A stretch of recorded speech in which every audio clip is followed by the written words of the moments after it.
Digital कुंभ की बात कही, लेकिन डिजिट अभी तक सरकार नहीं बता पा रही है। भारतीय जनता पार्टी के लोग तो वो लोग हैं जो लगातार आंकड़ों में भी झूठ बोलते हैं। मिसमैनेजमेंट की स्टडी ना हो इसीलिए जानबूझ करके गिनती कम बता रहे हैं। बहुत जल्दी बजट आने वाला है और बहुत सारी बातें उसमें साफ हो जाएंगी। ये बात हम लोग लगातार कहते रहे हैं कि जो भारतीय जनता पार्टी ने इन्वेस्टमेंट मीट की थी, इन्वेस्टमेंट मीट के बाद जो एमओयू साइन हुए, एमओयू साइन के बाद कोई भी इंडस्ट्रियल पॉलिसी ऐसी नहीं बनाई उन्होंने जिससे कि यहां पर इन्वेस्टमेंट होता। और उसका परिणाम यह है कि अगर आप वेबसाइट पे भी जाना चाहोगे सरकार की, तो आपको कोई भी इंफॉर्मेशन उसकी नहीं मिलेगी। जब आपने कोई इंडस्ट्रियल पॉलिसी नहीं बनाई, बजट में कोई चीजें शामिल नहीं की, तो इसका मतलब आप खुद स्वीकार कर रहे हैं कि इन्वेस्टमेंट आपके यहाँ नहीं आया है। और ये भारतीय जनता पार्टी के लोग तो वो लोग हैं जो लगातार आंकड़ों में भी झूठ बोलते हैं। कुंभ में जो हमारी जानकारी है, अभी तक 60 करोड़ लोग स्नान कर चुके होंगे, लेकिन सरकार बता नहीं रही है। सरकार जानबूझ करके आंकड़े इसलिए कम बता रही है कि कल को एडमिनिस्ट्रेटिव या मैनेजमेंट की कोई स्टडी करना चाहेगा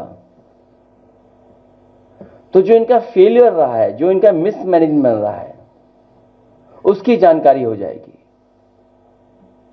ये कुंभ का मिसमैनेजमेंट की स्टडी ना हो इसीलिए जानबूझ करके गिनती कम बता रहे हैं। हमारा सरकार से अपील है कि बहुत सारे बुजुर्ग 65 साल से ऊपर, 70 साल से ऊपर, वो लोग स्नान नहीं कर पाए। वो स्नान करना चाहते हैं, पुण्य और इस तरह के धार्मिक कार्यक्रमों में शामिल होना चाहते हैं।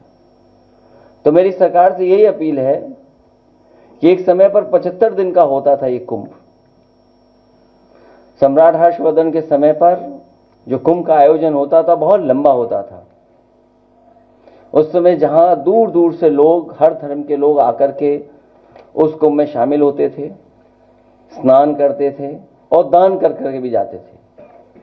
तो सरकार से हमारी ये मांग है कि इस कुंभ के आयोजन को, क्योंकि बहुत सारे बुजुर्ग लोग अभी स्नान नहीं कर पाए हैं, जब उन्होंने तस्वीरें देखी हैं सड़कों पे जाम की, जो भूखे प्यासे लोग नहीं पहुंच पाए, घंटों गाड़ियां चला करके भी नहीं पहुंच पाए, भगदड़ भी हुई, जाने भी गईं, लोग आते समय में भी एक्सीडेंट हुआ, जाने चली गई, जाते समय भी बड़े पैमाने पे लोगों की जान गई है, जिसका आंकड़ा सरकार अभी तक नहीं दे पा रही है।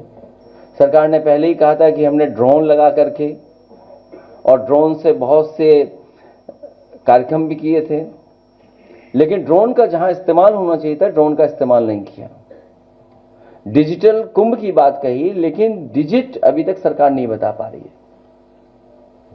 तो हमारी मांग है कि प्रयागराज के लोग, जो वहां के निवासी लोग हैं, निवासी हैं वहां के लोग, रहने वाले लोग, वो भी अभी स्नान नहीं कर पाए हैं, बड़े पैमाने पे वो लोग भी नहीं पहुंच पाए।